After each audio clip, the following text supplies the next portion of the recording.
Hello everyone, once again welcome back on my YouTube channel. आज हम discuss करेंगे factory act 1948 में safety provisions under the factory act 1948। Previous video lecture में student हमने discuss किया था अबाउट वेरियस डेफिनेशंस, ठीक है। और उसके बाद हमने डिस्कस किया था health provisions under the factory act 1948।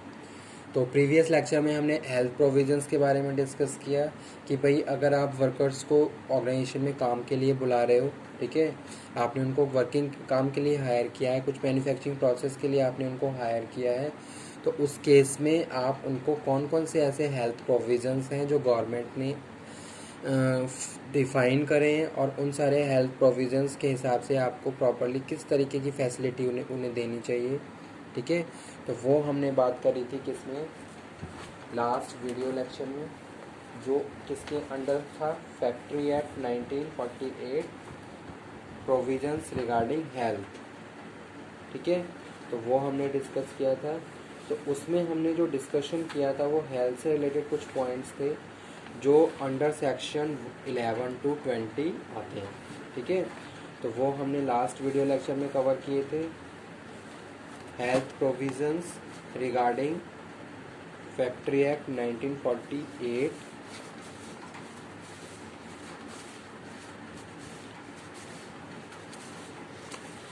उसके बाद आज जो हम डिस्कस करने जा रहे हैं वो है safety provisions under the factory act 1948,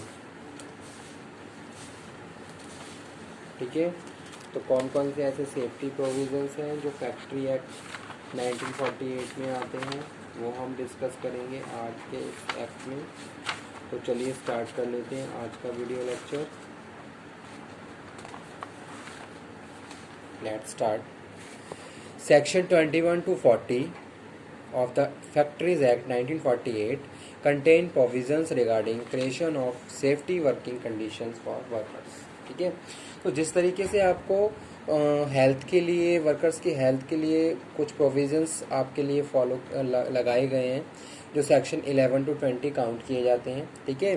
तो अगर कोई भी ऑर्गेनाइजेशन या कोई भी फैक्ट्री चल रही है तो जो भी एम्प्लॉयर है, एम्प्लॉयर ये इंश्योरिटी के साथ अपनी फैक्ट्री को रन करेगा कि उसके फैक्ट्री में सेक्शन 11 से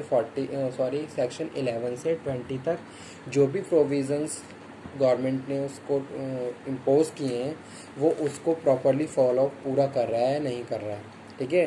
तो वो सारी चीज़ें प्रॉपरली वहाँ पे फॉलो होनी चाहिए। वर्कर्स को प्रॉपर आपको हेल्दी एनवायरनमेंट देना है, प्रॉपर वहाँ पे आप उनके वर्किंग कंडीशंस के बारे में प्रॉपर ध्यान देना है, neat and hygienic environment, proper सारी चीज़ें आपको उनके हेल्थ से रिलेटेड उनको प्रॉपरली प्रोवाइड करवानी है। उसी तरीके से आज हम बात कर रहे हैं सेफ्टी के बारे में। तो जो सेफ्टी के प्रोविजंस है वो सेक्शन 21 से 40 के बीच में आते हैं, जहाँ हम वर्कर्स की सेफ्टी के बारे में बात कर रहे हैं जब वो काम कर रहे हैं, ठीक है। तो यहाँ पे कुछ पॉइंट्स हैं जो हम डिस्कस करेंगे वन बाय वन।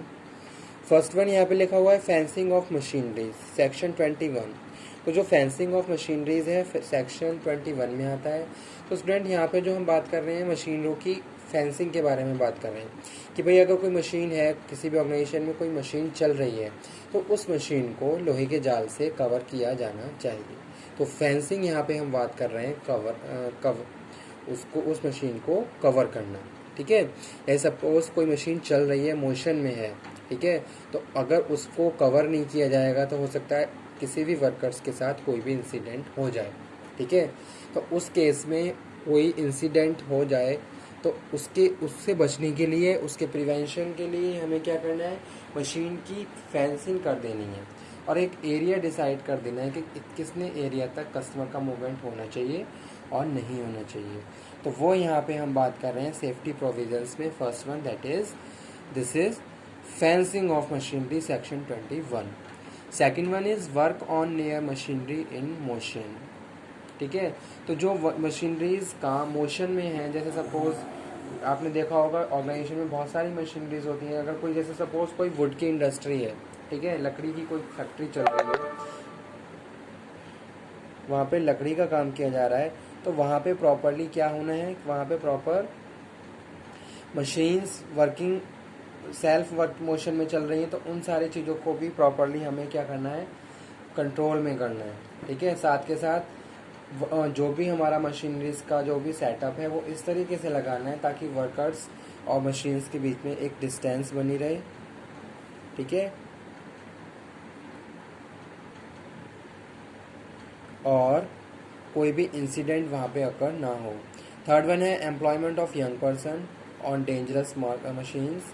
बहुत बड़ी मशीन्स, बहुत बड़ी मशीन्स, बहुत हैवी मशीन्स अगर आपकी ऑर्गेनाइजेशन में चल रही हैं तो वहाँ पे आप यंग पर्सन्स को वहाँ पे काम पे नहीं लगा सकते, ठीक है। सबसे पहले आपको देखना है कि आपके जो भी ऑर्गेनाइजेशन में जो वर्कर्स पहले से काम कर रहे हैं, जो थोड़े स्किल्ड हैं, उनको प्रॉपरली आप इंस्ट्रक्शन के साथ, प्रॉपर काउंसलिंग के साथ, प्रॉपर गाइडेंस के साथ आप उन लोगों को हैवी मशीन्स पे काम पे लगाएंगे। यानी कि जो डेंजरस मशीन्स हैं जिनके जहाँ पे ज़्यादा चांसेस हैं कोई भी एक्सीडेंट होने के, तो उस केस में प्रॉपरली इंस्ट्रक्शन वहाँ पे लगे हुए होने चाहिए और साथ के साथ ट्रेनिंग के साथ आपको वर्कर्स को वहाँ पे काम पे लगाना है, ठीक है। नेक्स्ट वन यहाँ पे हम बात कर रहे हैं striking gear end devices for cutting of power, ठीक है। अब पावर, इलेक्ट्रिसिटी या पावर से रिलेटेड जो भी वर्किंग है उसके लिए भी आपको स्किलफुल एम्प्लॉय को हायर करना है, पहली चीज़। दूसरी चीज़, प्रॉपरली सेफ्टी मेजर्स आपको प्रोवाइड करवाने हैं, ठीक है। जैसे रबर मैट वगैरह वहाँ पे होना चाहिए, जो भी पैनल वहाँ पे लगे हुए हैं। साथ के साथ उसको प्रॉपरली ट्रेंड भी करना है कि किस तरीके से पावर कट करनी है, किस तरीके से पावर ऑन करनी है, ठीक है। मशीन्स में पावर किस तरीके से ऑन ऑफ करना है, वो सारी चीज़ें प्रॉपरली उसको पता होनी चाहिए, जो अंडर सेक्शन 24 काउंट की जाती हैं। और आपको proper training plus training record maintain करके भी अपनी ऑर्गेनाइजेशन में रखने हैं, ठीक है। तो ये थे सेफ्टी प्रोविजंस, जहां हमने 4 सेफ्टी प्रोविजंस की बात कर ली। नेक्स्ट यहाँ पे हम बात कर रहे हैं किसकी, सेल्फ एक्टिंग मशीन्स, सेक्शन 25। तो जो सेल्फ एक्टिंग मशीन्स हैं उनके लिए भी आपको प्रॉपरली सेफ्टी से रिलेटेड या फिर कुछ ऐसे पॉइंट कंसीडर करने हैं, कुछ ऐसे एरिया कंसीडर करने हैं जहाँ पे आप उसको इंस्टॉल करेंगे, जहाँ वर्कर्स का ज़्यादा मोशन या मूवमेंट नहीं होना चाहिए, ठीक है। प्रॉपर इंस्ट्रक्शन आपको लगाने हैं, मशीन्स किस तरीके से यूज़ हो रही है, मशीन का काम क्या है, मशीन को कब किस तरीके से ऑन ऑफ करना है, और साथ के साथ वर्कर्स को कितनी डिस्टेंस के साथ उस पर काम करना है, ये सारी चीज़ें प्रॉपरली वहाँ पे जहाँ पे भी इंस्टॉलेशन किया गया है मेंशन होनी चाहिए, और मशीन के ऊपर भी प्रॉपरली इंस्ट्रक्शंस लिखे हुए होने चाहिए। तो स्टूडेंट, ये सारी चीज़ें कहीं ना कहीं हमारी सेफ्टी से रिलेटेड हैं, ठीक है। जैसे अगर आपने कभी किसी फैक्ट्री को विजिट किया हो तो आपने देखा होगा जगह जगह बहुत सारे डिस्प्लेज लगे होते हैं, बहुत सारे बोर्ड लगे हुए होते हैं जहाँ बहुत सारे इंस्ट्रक्शन दिए हुए होते हैं। तो वो सारे इंस्ट्रक्शन कहीं ना कहीं वर्कर्स की सेफ्टी से रिलेटेड हैं, ठीक है। उन इंस्ट्रक्शंस के थ्रू वो अपने वर्कर्स को ये बता रहे हैं कि कब क्या किस तरीके से हमें इस फ्लोर पे किस तरीके से काम करना चाहिए, ठीक है, ताकि हम उनके साथ कोई भी इंसिडेंट ना हो, कोई प्रॉब्लम क्रिएट ना हो। नेक्स्ट यहाँ पे हम बात कर रहे हैं केसिंग ऑफ न्यू मशीनरीज। अगर आप नई मशीनरी ला रहे हो, नई मशीनरी को इंस्टॉल कर रहे हो, तो उसको इंस्टॉल करने से पहले आपको पहले सारे इंस्ट्रक्शन पढ़ लेने हैं, ठीक है। साथ के साथ किस तरीके से उसको ऑपरेट करना है, कौन ऑपरेट करेगा, उसको प्रॉपरली ट्रेनिंग प्रोवाइड करवानी है। तो ये सारी चीज़ें आपको पहले एंश्योरिटी के साथ कंप्लीट करनी है, तब जाके फाइनली आप उससे कोई भी कुछ भी आउटपुट जनरेट कर सकते हो, ठीक है। तो केसिंग ऑफ न्यू मशीनरीज का एक रिकॉर्ड भी आपको बना के रखना है, और उस रिकॉर्ड में सारी चीज़ें प्रॉपरली वेल डिफाइन होनी चाहिए कि भाई आपने कब ये मशीन मंगाई, उसको किस तरीके से इंस्टॉल किया गया, फर्स्ट टाइम को उसने उसको यूज़ किया, प्रॉपरली वहाँ पे इंस्ट्रक्शन है या नहीं है, वो सारी चीज़ें। नेक्स्ट वन स्टूडेंट, यहाँ पे हम बात कर रहे हैं prohibition of employment of women and child near cotton openers. तो जो कॉटन ओपनर्स होते हैं वो भी क्या है, फैक्ट्रीज़ होती हैं कॉटन्स की। तो ऐसी फैक्ट्रीज़ में वुमन और चिल्ड्रन का जो एम्प्लॉयमेंट है वो क्या है, प्रोहिबिटेड है, ठीक है। अगर ऐसा कोई केस फाइंड किया जाता है तो फैक्ट्री चीफ इंस्पेक्टर उन ऑर्गेनाइजेशंस के लाइसेंस को कैंसिल कर सकता है। कुछ स्पेशल केसेस में आप वुमेन और चिल्ड्रन को हायर भी कर सकते हो, लेकिन उसके लिए पहले आपको फैक्ट्री चीफ इंस्पेक्टर से परमिशन लेनी पड़ेगी, कुछ डॉक्यूमेंटेशन, कुछ रजिस्ट्रेशन, फॉर्मेलिटीज़ आपको पूरी करनी पड़ेंगी, तब जाके फाइनली आप क्या है उनको हायर कर सकते हो। ठीक है, तो ये आता है अंडर सेक्शन 27। उसके बाद है हॉस्ट एंड लिफ्ट्स।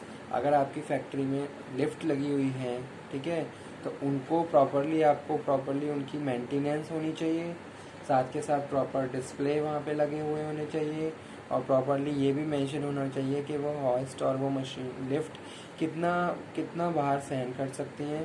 ठीक है, तो और जो मेन चीज़ है यहाँ पे वो क्या है, सेफ्टी से रिलेटेड मेंटेनेंस। ऐसा नहीं है कि आपने एक बार उसको इंस्टॉल करवा लिया फिर कंटिन्यू वो चलती जा रही है, ना ही उसकी मेंटेनेंस पे काम किया जा रहा है, ना ही उसको प्रॉपरली उससे रिलेटेड ट्रेनिंग दी जा रही है। तो स्टूडेंट ये यहाँ पे हम बात कर रहे हैं किसमें, सेफ्टी प्रोविजंस के बारे में। उसके बाद है लिफ्टिंग मशीन्स, चेन, रोप्स, ये सारी चीज़ें भी प्रॉपरली मेंटेनेंस के साथ आपको इनको प्रॉपरली, यानी कि एक तरीके से जो भी आपके सुपरवाइजर्स हैं उनकी देख रेख में सारा काम होना चाहिए। ऐसा नहीं है वर्कर्स खुद ही काम पे लगे हुए हैं। और लास्ट है रिवॉल्विंग मशीनरीज अंडर सेक्शन 30। तो रिवॉल्विंग मशीनरीज की बात करें, जैसे सपोज वर्कर्स काम कर रहे हैं और उसके बाद उसी के बराबर में कुछ और मशीनरी भी इंस्टॉल की गई और वहाँ पे वर्कर्स काम कर रहे हैं, तो एक प्रॉपर डिस्टेंस बना के आपको क्या करना है, इंस्टॉलेशन करना है, उनका मेंटेनेंस करना है, उनकी प्रॉपरली कमेटी बनानी है, और उसके बाद जो ट्रेनिंग आप प्रोवाइड करवा रहे हो वर्कर्स को, उस ट्रेनिंग का रिकॉर्ड भी आपको बना के रखना है। तो स्टूडेंट ये थे safety measures, safety provisions under the factory act 1948। ठीक है, तो ये सेफ्टी यानी कि वर्कर्स जो ऑर्गेनाइजेशन में काम कर रहे हैं, हमें प्रॉपर उनकी सेफ्टी के बारे में भी ध्यान देना है। ऐसा नहीं है कि बस हमें अपना आउटपुट जनरेट किया और डजंट मैटर कि वर्कर्स को के साथ क्या हो रहा है क्या नहीं हो रहा है। अगर आप वर्कर्स को हायर कर रहे हो तो आपको प्रॉपरली उनकी सेफ्टी के साथ उन्हें काम पे लगाना है और उनसे अपना जो वो भी आपका जो वर्क है वो कंप्लीट करवाना है। ठीक है, तो ये थे कुछ सेफ्टी प्रोविजंस जो सेक्शन 21 से 14 में आते हैं। नेक्स्ट लेक्चर में हम बात करेंगे students provisions regarding welfare of the workers. ठीक है, तो इस तरीके से हमारे तीनों पॉइंट्स कवर अप हो जाएंगे, provisions regarding health, provisions regarding safety जो कि हमने आज कवर किए, और जो हमारा जो नेक्स्ट वीडियो लेक्चर आएगा उसमें हम डिस्कस करेंगे फैक्ट्री एक्ट के provisions, welfare provisions under the factory act 1948। Okay, thank you very much.